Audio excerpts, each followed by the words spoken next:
बढ़ेगा और उनकी जीत का उत्सव भी बढ़ेगा।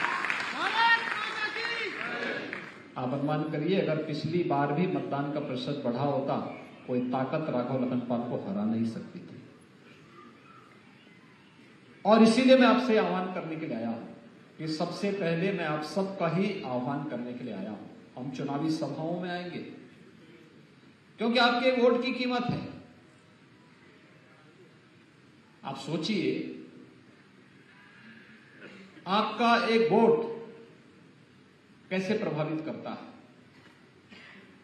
गलत दिशा में जाता है, गलत पार्टी को जाता है तो सहारनपुर में कर्फ्यू लगता है,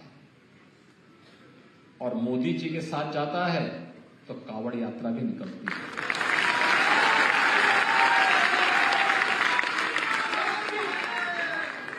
आपका एक वोट गलत दिशा में जाता है तो सहारनपुर अराजकता की भीड़ चढ़ता है, और अगर मोदी जी के साथ जाता है तो यही सहारनपुर आस्था का सम्मान करने वाला सहारनपुर बन जाता है। आपका वोट अगर गलत हाथों में जाता है तो इस सहारनपुर में रंगदारी वसूली शुरू हो जाती थी, और आज मोदी जी के साथ में गया है तो यहां की काष्ठ कला फिर से पुनर्जीवित होकर के दुनिया में छाने के लिए आतुर दिखाई दे रही है। ये हमारा हस्तशिल्पी कारीगर, ये किसी भी जाति, किसी भी मत और मजहब को मानने वाला होगा, लेकिन पहचान तो सहारनपुर को दे रहा है, पैसा सहारनपुर में आ रहा है, विकास सहारनपुर का हो रहा है, और सहारनपुर का विकास होगा तो प्रदेश का विकास अपने आप हो जाएगा। आपका वोट गलत हाथों में जाता था तो बेटी भी असुरक्षित थी और व्यापारी भी असुरक्षित था। आपका वोट मोदी जी के आह्वान पर गया तो बेटी भी सुरक्षित हुई और व्यापारी भी सुरक्षित हुआ। और इसीलिए आज मैं आपके पास आया हूं आपसे कहने के लिए कि एक और जहां सुरक्षा का माहौल बनाने का कार्य हुआ है, सुरक्षा और समृद्धि आप सबका आह्वान करने के लिए आई है, संस्कृति की अभिवृद्धि हो रही है, वह एक आपके लोकतांत्रिक अधिकार के कारण।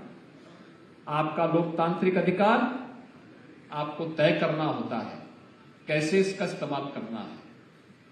गलत दिशा में जाएगा तो उसके परिणाम की भुक्तभोगी हमें ही नहीं, आने वाली कई पीढ़ियों को बनना पड़ेगा। और सही दिशा में जाएगा तो आपने बदलते हुए भारत को देखा है। 10 वर्ष में हमारा भारत बदला है। एक नए भारत का हम दर्शन कर रहे हैं।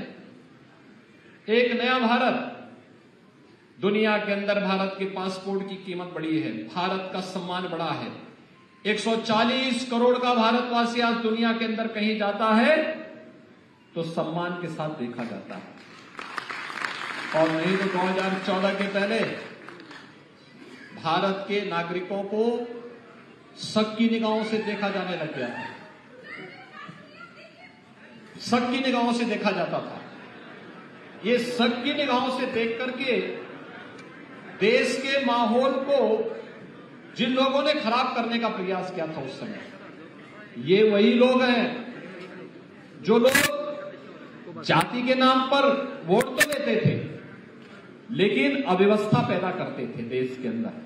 देश की पहचान को 140 करोड़ लोगों के सम्मान के साथ खिलवाड़ करते थे, और आज 140 करोड़ लोग दुनिया के अंदर कहीं जाते हैं तो सम्मान की निगाहों से देखे जाते हैं।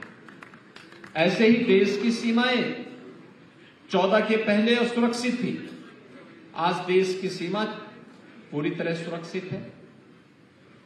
आंतरिक सुरक्षा की स्थिति बेहतर हुई है।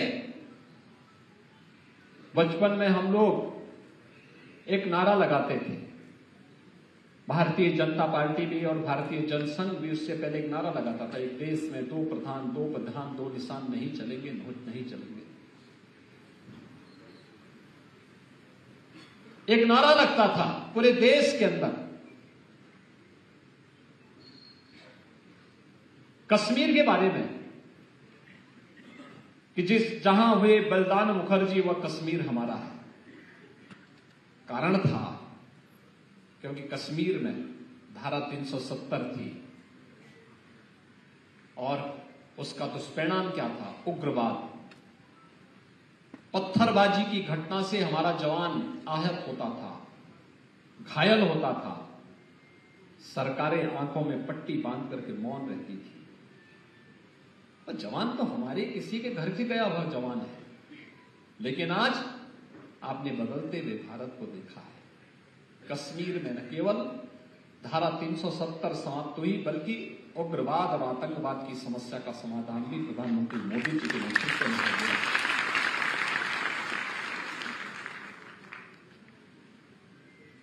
मैं इस बार होली को देख रहा हूं। पिछले 15 दिनों से उत्तर प्रदेश के अंदर अलग अलग जगहों पर आप देखते होंगे, मथुरा, वृंदावन, बरसाना, गोकुल, बरसाना, नंदगांव, 15 दिनों तक होली चलती है। काशी में भी होली का आयोजन बड़ा होता है, अयोध्या में भी होता है। अलग अलग जनपदों में अलग अलग तरीके से देखो होली मनाते हैं। गत वर्ष तक हम लोग गाना सुनते थे अयोध्या में, होली खेले रघुबीरा अवध में, होली खेले। अब आप सोचिए, मैं सोचता था कि गाना तो हम गा रहे हैं, क्या सचमुच अयोध्या धाम में रामलला है क्या?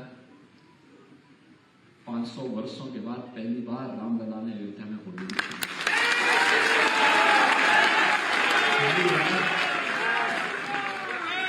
एक वोट कश्मीर में धारा 370 को समाप्त करता है, उग्रवाद और आतंकवाद का समाधान भी करता है, रामलला का प्रकटीकरण भी कर देता है।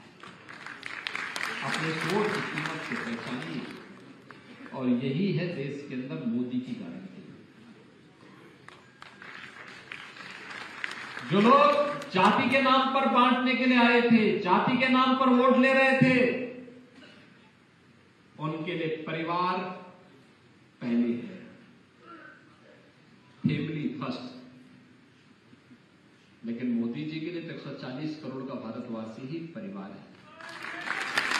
इसलिए मोदी जी कहते हैं नहीं, नेशन फर्स्ट। अब हमें तय करना है, फैमिली फर्स्ट या नेशन फर्स्ट। तो नेशन फर्स्ट और भारतवासी का संकल्प होना चाहिए। वे तुष्टीकरण के आधार पर समाज को बांटते हैं। मोदी जी ने कहा नहीं, हमें तो सबका साथ और सबके विकास के आधार पर देश के 140 करोड़ लोगों की संतुष्टि के लिए कार्य करना है।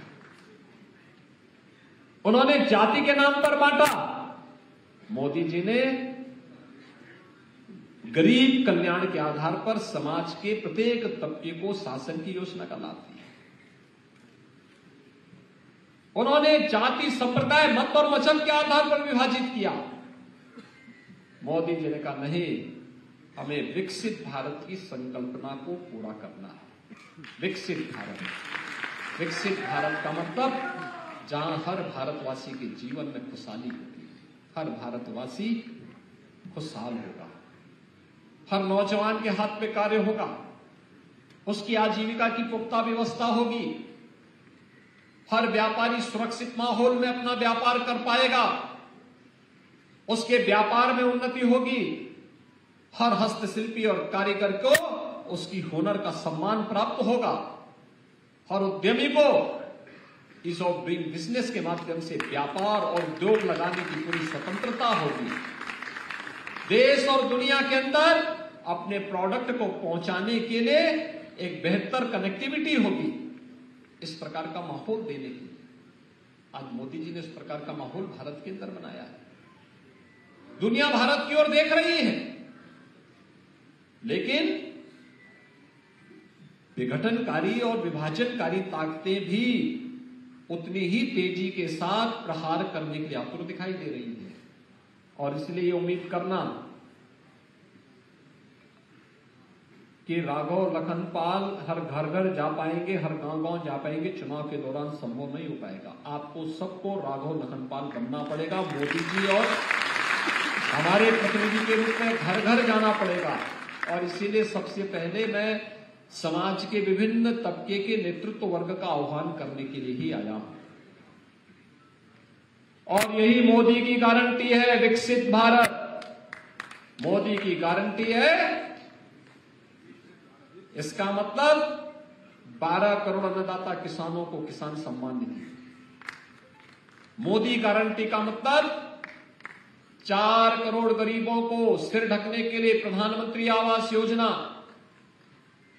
2.5 करोड़ घरों को मुफ्त में बिजली का कनेक्शन, 10 करोड़ गरीबों को मुफ्त में उज्ज्वला योजना का रसोई गैस का सिलेंडर, 60 करोड़ लोगों को 5 लाख रुपए की स्वास्थ्य बीमा का कवर। मोदी की गारंटी का मतलब बिना भेदभाव के उत्तर प्रदेश के अंदर 15 करोड़ और देश के अंदर 80 करोड़ लोगों को फ्री में राशन की सुविधा का लाभ देना। यह एक कार्य आज मोदी जी के नेतृत्व में पूरे देश के अंदर हो रहा है। विरासत का संरक्षण भी और विकास भी। कोई सोचता था कि सहारनपुर में विश्वविद्यालय बनेगा, लेकिन आज सपना साकार हो गया। मां शाकंभरी के नाम पर विश्वविद्यालय। हमें आज से 7 वर्ष पहले जब सहारनपुर आना होता था दिल्ली से, तो हमें 7 घंटे लगते थे। और आज आप देखना, इस वर्ष के अंत तक केवल 2 घंटे में आप दिल्ली से सहारनपुर पहुंचेंगे, 2 घंटे में। और अभी आपका सिविल टर्मिनल एयरपोर्ट का भी बनने वाला, हम पैसा दे चुके हैं, काम प्रारंभ हो चुका है। यानी एयर कनेक्टिविटी भी और बेहतर रोड कनेक्टिविटी भी, रेल की कनेक्टिविटी भी। ईश्वर चाहेंगे एक दिन, अभी जो रैपिड रेल हम लोग लेके आए हैं ना सहारनपुर, वहां तक, मेरठ तक, उसको देर सवेर तो यहां तक भी पहुंचना ही होगा। आप देखो कहां पहुंच रहा है विकास। और मैं तो बार बार जो हमारे पास यहाँ का हस्तशिल्पी और कारीगर आता है काष्ठ कला का, मैं उसको कहता हूं कि भाई अपने लोगों को बोलता हूं कि इनको अच्छी कला दिखाए, अच्छी से अच्छी तकनीक दीजिए, इनको प्लेटफॉर्म दीजिए। और मेरा मानना है कि हमारी यहाँ की काष्ठ कला दुनिया के अंदर छा जाएगी। ऐसा फर्नीचर बनाएगा हमारा सहारनपुर का काम। अब हमारी प्रतिस्पर्धा दुनिया से है और दुनिया की इस प्रतिस्पर्धा के लिए हमें तैयार करना होगा। यह कार्य आज सहारनपुर में हो रहा है। यहां का फर्नीचर छा रहा है। 1 डिस्ट्रिक्ट 1 प्रोडक्ट के माध्यम से हम लोगों ने उसको एक पहचान देने का कार्य किया। जब अच्छी सरकार आती तो अच्छा सब काम होता है, अच्छे लोग कार्य करते हैं।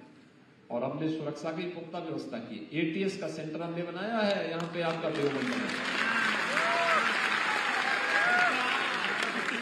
देखो, मां शाकंभरी के नाम पे विश्वविद्यालय बनेगा तो देवबंद में ATS का सेंटर भी बनेगा। ये भी हमने पुख्ता व्यवस्था कर दी। और इसीलिए मैं आपका आह्वान करने के लिए आया हूं, आप पूरी तैयारी के साथ काम करिए, राघव लखनपाल बनिए। चुनावी सभाओं में तो हम लोग आएंगे, लेकिन आपको घर घर जाकर के, क्योंकि केवल आपके लिए 20-21 दिन का समय बाकी है।